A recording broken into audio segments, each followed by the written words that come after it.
guys, may bago na naman tayong lamon production. So ito po ay paksiw, literal na paksiw.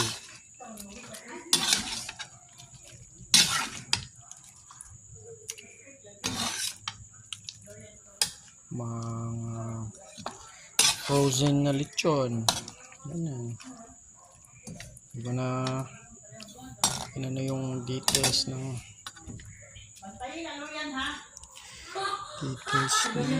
sahog kasi ano lang naman luya, bawang, sili, buyas, yun lang basic. Okay guys, good evening, happy